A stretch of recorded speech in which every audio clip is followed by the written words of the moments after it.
Hello, freak bitches. Well, you definitely do to play NFL. Yeah. There's no doubt about that. Yeah. I mean, when you're staring down a team of super athletes Yeah. and you're just going to collide with each other or try to get across lines, Yeah. that's a totally different way of living your life. It's weird, man. Than 99% of the world. Yeah, I tell people, like, I've had 14 surgeries in my career. Right? Jesus and yeah, Christ. it's just crazy. Like, it's normal to me, and it's normal to people that play in the league. Like, after the season, like, usually everybody gets a surgery of something that's been bothering them. What have you had done? I've had meniscus several times. I've had Achilles, back, my pinky, my shoulder. I actually played all of my 2010 season with a broken collarbone. Jesus Christ. Yeah, I did that game 3, and it's still broke. You can still feel it. But with a broken collarbone? Yeah. How did you do that? Mind over matter, man. It just is like, cause at that time I went undrafted, right? So I had just got my shot to start, and it was game 3, and I was having a really good season, and it was either like if in the NFL if you're not already paid, like your position is up for grabs, and so it's either you push through it or somebody gonna take your spot. Wow. And so at that was my time to shine. So I was like, painkillers, man. So could you feel it moving around? Mm-hmm. It was weird. Oof. I had to protect it. My brother-in-law has like a metal piece there. He lost his in a BMX accident. And they put like a titanium rod. Yeah, I think I need that, man. Cause like right now it's dipped in. You can feel it. It's like dipped in. Did you ever like get it looked at? Nah, cause I didn't want him to know I was hurt, and so because like they bring that shit up like during when you're negotiating your contract. I was like, oh, well, he missed this because he was hurt, and they use it as leverage against you, and so.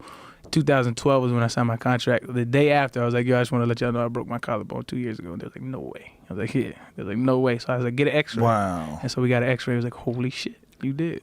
And I would be impressed. I'd be like, that's a guy I want on my team. This Yeah. fucking dude played with a broken collarbone. It's bittersweet, right? So like as soon as you tell him that's what happened, then it's like, oh, well, he gets injured. Like it's a weird.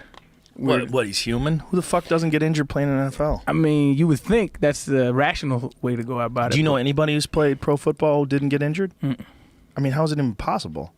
I don't feel like it's possible. I haven't seen anybody. I watched the Super Bowl, and one of the things that I was thinking was like, okay, you're watching all these dudes run and collide with each other and watching all these tackles, and like I was like trying to stockpile. I was like in my head, I was like, how many injuries am I watching here? Yeah. Like, you know, because a lot of times dudes will walk off, and then later that night they'd be like, oh man, my fucking back is killing me, It's the right? worst, man. It's the worst. And then you get it diagnosed, and there's some sort of a bulging disc or something. The problem I had, because most of my issues that kept me off the field were like soft tissue injuries, which I can't run with my hamstring won't give. But like all the rest of my stuff, my problem became like my pain, my tolerance for pain, my threshold. It became so high that like I don't even know what hurt and what was normal anymore. So like I'm still kind of dealing with a lot of those aches and pains and stuff now. But it's like you just push through it because the pain was normal. You just get accustomed to it. Yeah, pain becomes a part of life. Yeah. Wow. Yeah. Did you always know that, like, I'm sure you played in high school and you played in college. Yeah. Did you always know that this was eventually going to lead to like a point where your body just wasn't going to be able to do it anymore? I mean, did you think about that? You say that, right? And people tell you about it, but you know they say ignorance is bliss. Like you don't know it actually affects you until it actually affects you. And so, like, you're like one of the worst games I've ever been a part of was we were playing Chicago in 2012, I think, and it was raining, and so they just running the ball the whole game. And the next day I woke up, like I'm limping, like walking towards the bathroom. Like I couldn't. It took me about 5 minutes, and my bathroom's like right there. So it took me like 5 minutes. I was like literally like limping. It was just, my body was just beat up. Once the painkillers were off from the game. And like when you're going through it, you don't really realize it. But like towards the end of my career, that's kind of why I decided to walk away, because I was like, is it worth it anymore? You know what I'm saying? I'm relatively healthy. I could walk. You know, who knows what I've done to my brain? You know, that the onset of that comes on years later. But after a while, it just stopped being worth it to me anymore. And plus, I kind of just fell out of love with it. That's a weird place to be, right? Yeah. Now, when you're saying like you don't know what's going on with your brain, do you notice anything now? Nothing that haven't. Nah, I mean I've definitely had concussions before, and earlier on, like the CT stuff kind of that was like probably like 2013, 14 is when the science really started and the news media really started talking about it. But growing up, like, it was kind of just called a dinger. Like, you just got dunked, you know what I'm saying? You got dinged. And no one worried about the consequences. And so we didn't really know. And so it was just part of it. I've definitely had concussions before where you like not really sure where you are, but like somehow your subconscious knows what to do when you play. Wow. Yeah, it's weird, man. So you're out of it because you got cracked, and you're just kind of going through the game anyway. Keep playing. Do you remember it afterwards? Parts. That happens a lot to fighters. Like, they'll get dropped in the first round, and then they'll be on their corner in the fourth round, like headed into the fifth, and they'll think it's the second round. Jeez. And then the coach will go, "Hey man, you fought 3 more rounds than you think you did." They're like, "What?" Yeah. It's crazy. This is the second round, right? They're like, "No, this is the last round." Like, what the fuck are you talking about? And it's amazing to me that people are able to function on such a high level, not really conscious of what's going on. That's got to be your training, right? Yes, that's all training is you're training your body to become second nature. So now, when you were in high school and you were in college, was there any talk at all about brain damage? Was there any talk about CTE or the? Not really. Nobody worried about it. Nah, it was just not. It wasn't.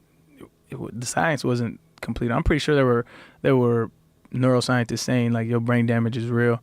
But the science wasn't as definitive as it is now. Right. But no one connected it the way they did with boxing? Not to us, not to me.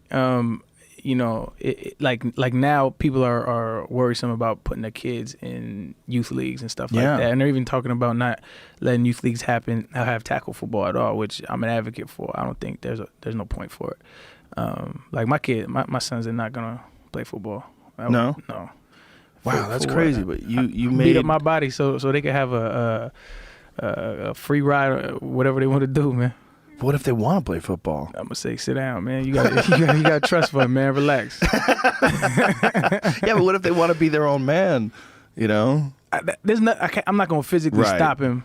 I mean, I probably could, but I would seriously sit him down and let him know the consequences. Show him people. And show him the risk factors involved. Like, it is not worth it. I know you want to, and I mean, as much as a son wants to walk in his father's shoes, it's just not worth it, man. Right. It's really not. And you're probably not going to be as good. That's just how. What if your kid wanted to fight? Like box? Yeah, box or kickbox or MMA or something like that. I wouldn't advocate that either. You wouldn't let them do that? No, I'm pushing them to go towards like education. I want them to be scientists. Like, if I had to do it over again, I wouldn't have never play football. Really? I'd be a scientist. Not even. You would start from the beginning. Like, if you could go back to college and knowing what you know now. Mm-hmm. Wow. Not even close. And just because of the damage to your body? Well, that and so it's a weird thing. So like you're in your prime physically as a man, but you're in your infancy mentally, right? Right. And so like I'm just now figuring out who I am and what kind of man I want to be. And you're while you're in your prime, that's when you're in the public eye. So you have to deal with all of that on top of so you're figuring out who you are in a fishbowl. And it's a really weird thing. So I don't even want to deal like any kind of recognition or any kind of fame or whatever people want to call it. Like I don't like it. I don't want it. I feel like the best to me, like the best society would be artists and scientists. That would be a ideal society to me.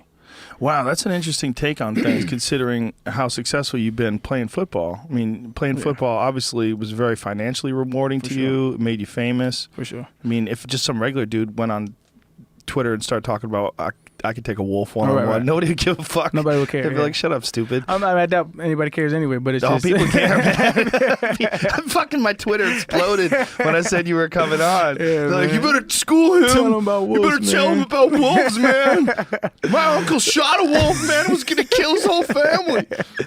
Yeah, nah.